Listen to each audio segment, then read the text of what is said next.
Central फोर्सेसमध्ये अस्थिरता आहे, अधिकाऱ्यांमध्ये अस्थिरता आहे, लष्करामध्ये अस्थिरता आहे.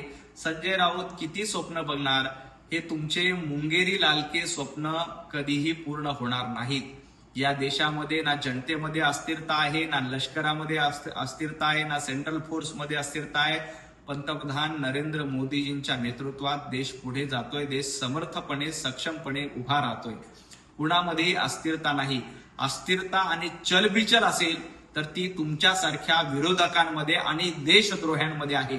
कारण तुम्हाला भारत पुढे चाललेला, देशाचा विकास झालेला, देशाची प्रगती झालेली बघवत नाही. त्यामुळे तुम्ही रोज उठून भारताला अस्थिर करण्याचं स्वप्न बघताय. मग तुम्ही कधी सेंट्रल फोर्सेसचं नाव घेणार, कधी लष्कराचं नाव घेणार, कधी कुणाचं नाव घेणार. परंतु देश मजबूत आहे. हा देश अस्थिर करण्याचा प्रयत्न तुमच्यासारख्या कितीही लोकांनी केला तरी हा देश कधीही अस्थिर होणार नाही. अमेरिकेमध्ये 1 कोटी लोक रस्त्यावर आले, भारतामध्ये देखील अशीच परिस्थिती होईल असं स्वप्न संजय राऊत बघतायत. जेव्हा नेपाळमध्ये हिंसाचार झाला तेव्हा संजय राऊतांचं हेच स्वप्न होतं की भारतामध्ये देखील असाच हिंसाचार होईल. जेव्हा बांगलादेशमध्ये हिंसाचार झाला तेव्हा राऊत असंच स्वप्न बघत होते की भारतामध्ये देखील असाच हिंसाचार होईल, इथली सत्ता उलटवली जाईल. संजय राऊत इथली सत्ता जनतेच्या आशीर्वादाने आलेली आहे. 140 कोटी जनतेचे आशीर्वाद पंतप्रधान नरेंद्र मोदींच्या पाठीशी आहे. तुमच्यासारख्या कावळ्याच्या श्रापानं गाय मरणार नाही. पंतप्रधान नरेंद्र मोदीजी अतिशय समर्थपणे सक्षमपणे देश चालवतायत. इथली लोकशाही मजबूत करतायत. तुमच्यासारख्या घराणेशाहीच्या पार्टीला घरी बसून पंतप्रधान नरेंद्र मोदीजींनी आपला देश पुढे नेलाय हे तुम्हाला बघवत नाही. त्यामुळे तुम्ही या देशामध्ये अराजकता पसरली पाहिजे ह्या स्वप्न बघतायत. परंतु ते तुमचं स्वप्न या जन्मामध्ये पूर्ण होणार नाही. कारण पंतप्रधान नरेंद्र मोदीजींसारखं सक्षम नेतृत्व या देशाला मिळाले आणि जनतेचे पूर्ण आशीर्वाद पंतप्रधान नरेंद्र मोदीजींच्या पाठीशी आहे. भारतीय जनता पार्टीनं लोकांना नामर्द केलं अशी मुक्ताफळं संजय राऊत उधळतायत. संजय राऊत जनता नामर्द नाही. भारतीय जनता पार्टी नामर्दांची पार्टी नाही. रोज मर्द आहे, मर्द आहे, मर्द आहे असं कुणाला सांगावं लागतं हे महाराष्ट्रानं ऐकलंय. प्रत्येक भाषणामध्ये मी मर्द आहे, मी मर्द आहे असं कुणाला सांगावं लागतं हे देखील महाराष्ट्राने ऐकलंय.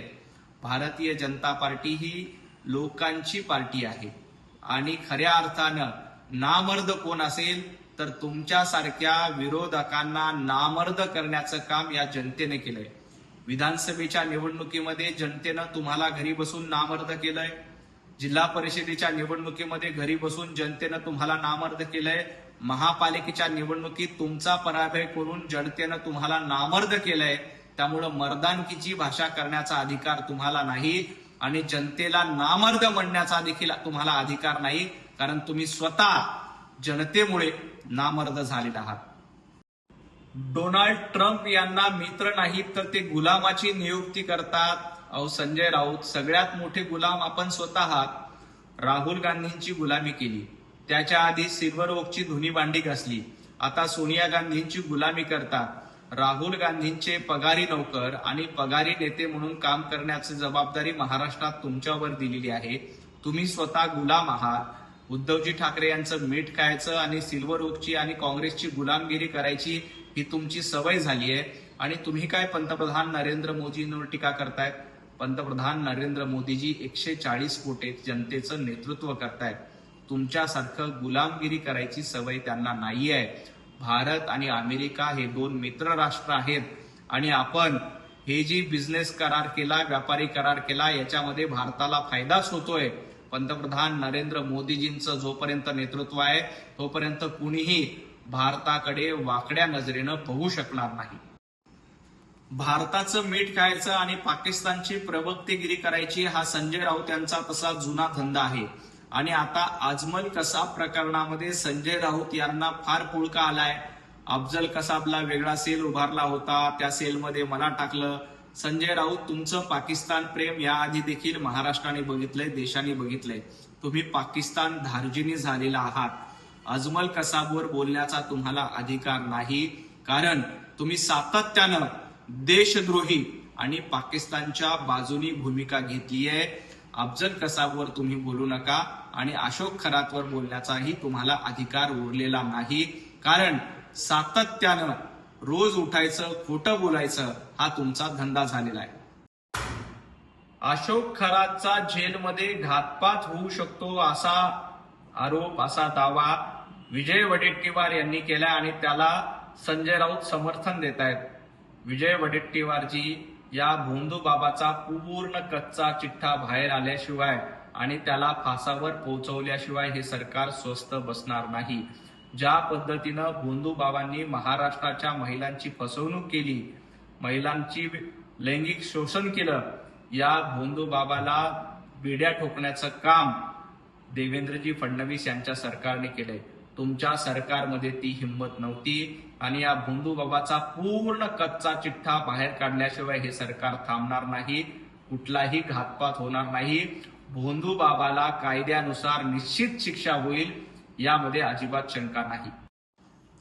अशोक खरात प्रकरणामध्ये राष्ट्रपतींनी बोलावं, पंतप्रधानांनी बोलावं, पुतीननी बोलावं, ट्रम्पनी बोलावं असा दावा संजय राऊत करतात, अशी मागणी संजय राऊत करतायत. मला जनाब संजय राऊतांना एवढंच विचारायचं आहे, या भोंदू बाबा प्रकरणात उद्धवजी ठाकरे पत्रकार परिषद घेणार आहेत का? या भोंदू बाबा प्रकरणाला पाणी का दिलं हे उद्धव ठाकरे पत्रकार परिषदेमध्ये येऊन सांगणार आहात का?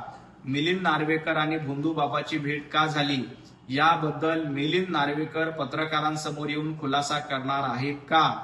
उद्धवजी ठाकरे पत्रकारांना बोलत नाहीत, भोंदू बाबावर चकार शब्द काढत नाहीत आणि तुम्ही राष्ट्रपतींनी बोलावं, अमुक यांनी बोलावं असा दावा करताय. आधी आपल्या घराखाली काय जळते ते बघा आणि मग इतरांवर टीका करा.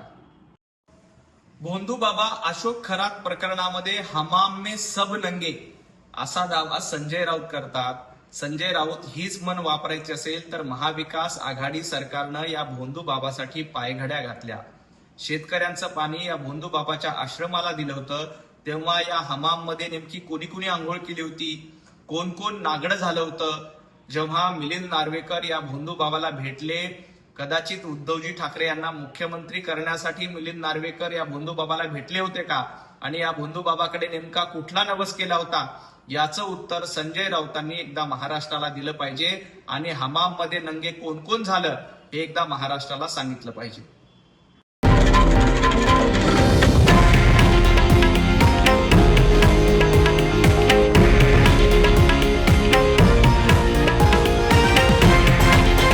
हे आहे देशातील नंबर 1 न्यूज नेटवर्क आणि आपण पाहत आहात TV9 मराठी, एकमेव.